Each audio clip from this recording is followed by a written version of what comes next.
Justiça suspende contrato com a 777 Partners e devolve o controle do futebol ao Vasco. Botafogo tem jogo decisivo na Libertadores da América. O técnico Tite abriu o jogo na coletiva após a vitória contra o Bolívar. E no Fluminense, mais protestos da torcida agora nas Laranjeiras. Fala galera, sejam todos bem-vindos ao canal BTB Esportes, eu sou Jonatas Santos, chegando com tudo na manhã desta quinta-feira, trazendo as últimas notícias desta madrugada movimentada na quarta-feira à noite. Claro, antes de trazer aqui as informações, se você não é inscrito, inscreva-se, ative o sino das notificações na opção todos, galera, e deixe o like nesse vídeo, pois é muito importante para o nosso trabalho e também para o crescimento do nosso canal. Galera, obrigado pelo like, obrigado pela inscrição. Vamos falar de uma notícia que surgiu da noite para a madrugada, de quarta para quinta-feira, em relação à Justiça suspendeu o contrato com a 777 Partners e devolveu o futebol ao Vasco da Gama. Tivemos, inclusive, um plantão urgente, uma transmissão para falar sobre esse assunto. E, a princípio, a notícia é a seguinte: a quarta vara empresarial do Tribunal de Justiça do Rio de Janeiro aceitou na noite desta quarta-feira o pedido do Vasco e tirou o controle da SAF das mãos da 777 Partners.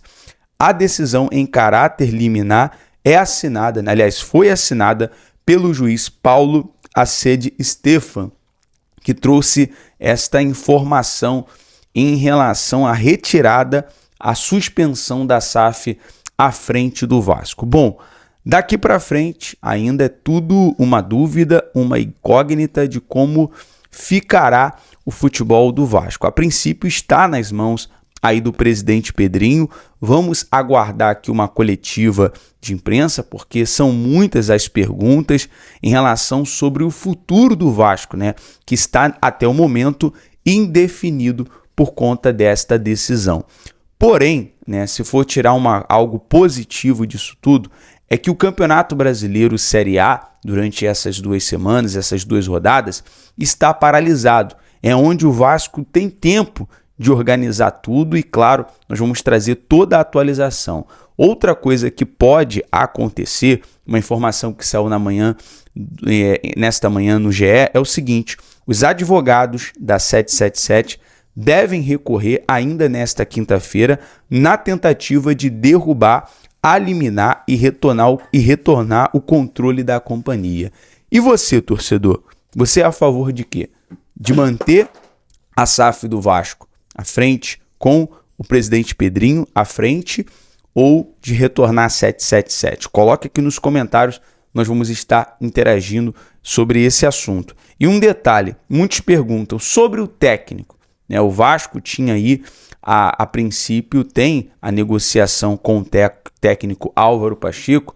E uma informação até muito lúcida que saiu no GE também é o seguinte: quem toca as conversas com a staff do treinador é o executivo de futebol Pedro Martins, cujas as atribuições a princípio não sofrem nenhuma influência da decisão da justiça.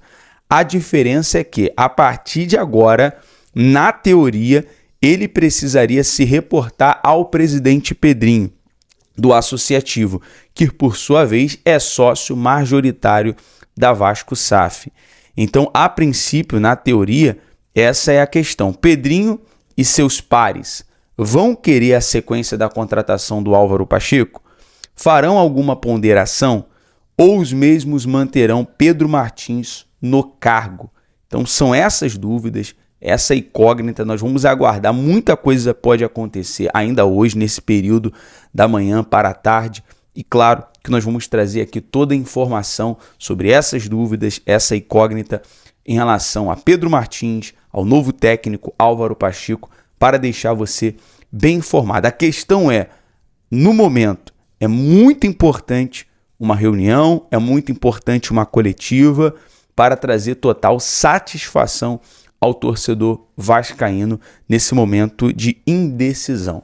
Agora, uma notícia sobre o futebol é o seguinte: o atacante Adson treinou normalmente nesta quarta-feira no CT Moacir Barbosa, o jogador que havia machucado o joelho na partida contra o Vitória no domingo em São Januário, mas não foi constatada nenhuma gravidade nos exames em relação ao atacante Adson.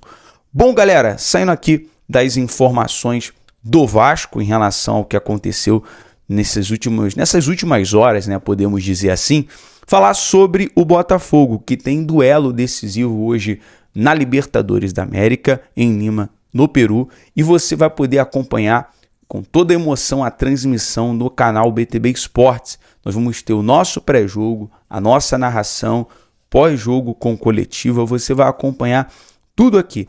A partida vai acontecer 7 horas da noite no Estádio Monumental de Lima e vem com uma boa notícia, na minha opinião até uma excelente notícia ao torcedor alvinegro, para o técnico Arthur Jorge, que é o retorno do meia Eduardo. Camisa 33 está recuperado, está 100% e é aquilo. O técnico Arthur Jorge vinha utilizando o Eduardo até ali como um falso 9, até para na ausência do Tiquinho, né, que retornou aos treinos e futuramente vai estar ali à disposição do Arthur Jorge, mas o Eduardo fez um bom jogo contra o Universitários, fez o gol do triunfo na Copa do Brasil contra a equipe do Vitória no estádio Newton Santos, e hoje a informação é que ele pode entrar no lugar do Jefinho, né, naquele trio ali, naquele quarteto do ataque ofensivo do técnico Arthur Jorge. Lembrando que o Botafogo é vice-líder do grupo D com 6 pontos.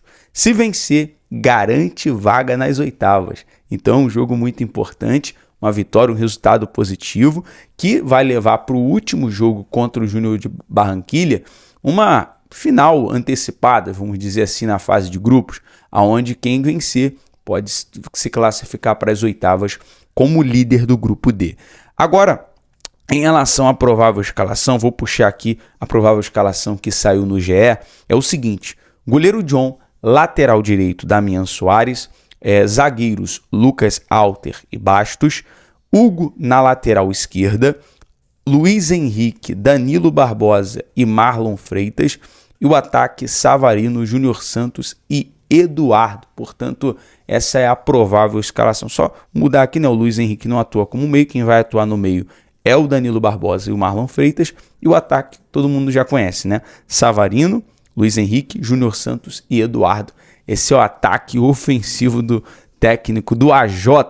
E hoje é aquilo, gloriosas e gloriosos. Coloque aí nos comentários o seu palpite para a partida de hoje e fique ligado aqui no BTB Esporte para mais informações.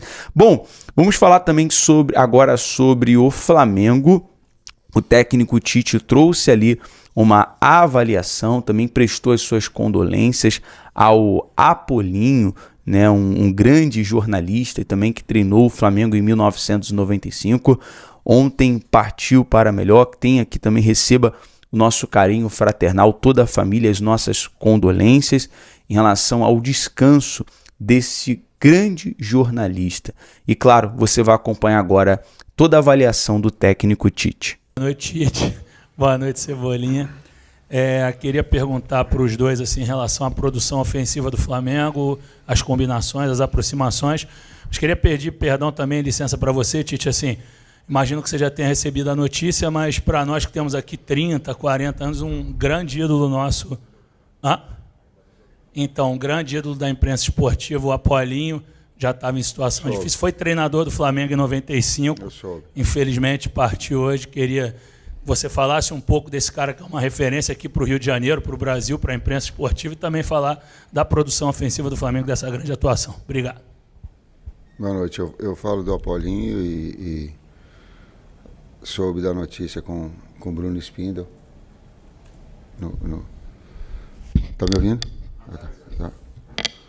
No vestiário fica aqui as condolências, os sentimentos, a família. Eu, de longe, do Rio Grande do Sul, eu ouvia Apolinho, eu vi ele quando técnico do Flamengo. Então tem toda uma história, um legado muito bonito. E quando no futebol muito pouco se ouve falar mal de alguém, é porque ele é bom. é porque ele é bom. Então fica aqui o meu abraço à família toda e meus sentimentos, nossos sentimentos todos em relação ao Paulinho. Da produção ofensiva, Cebolinha pode falar e a equipe pode falar melhor do que eu aí. Boa noite.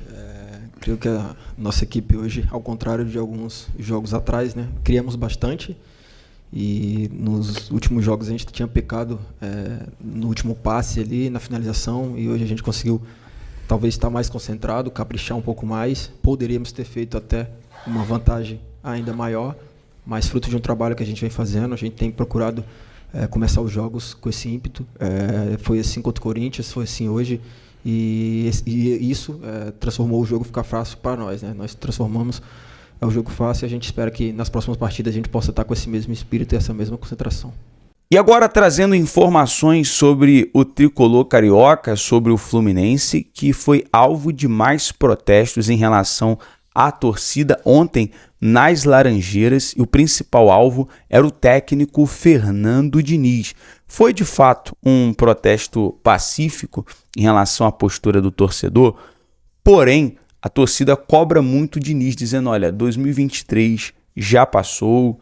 Em relação aos improvisos do técnico Fernando Diniz, muito cobrado nesse momento pelo torcedor.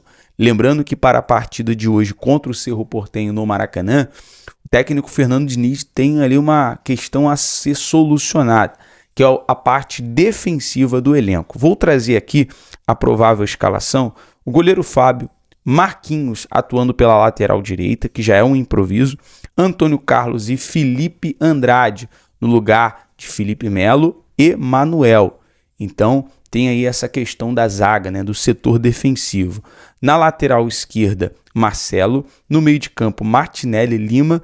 Tem o retorno do Paulo Henrique Ganso, que é uma boa notícia. E o ataque, Arias, Keno e Germancano. Portanto, essa é a provável escalação. Lembrando que toda a emoção dessa partida você vai acompanhar aqui no canal BTB Esportes, pré-jogo, transmissão e a coletiva do técnico Fernando Diniz. Bom, galera, nós vamos ficando por aqui com o nosso giro de notícias na manhã desta quinta-feira. À tarde voltamos com mais informações. Lembrando, BTB Esportes em todos os lugares. Se não é inscrito, inscreva-se, deixa o like e ative o sino das notificações na opção todos. Valeu!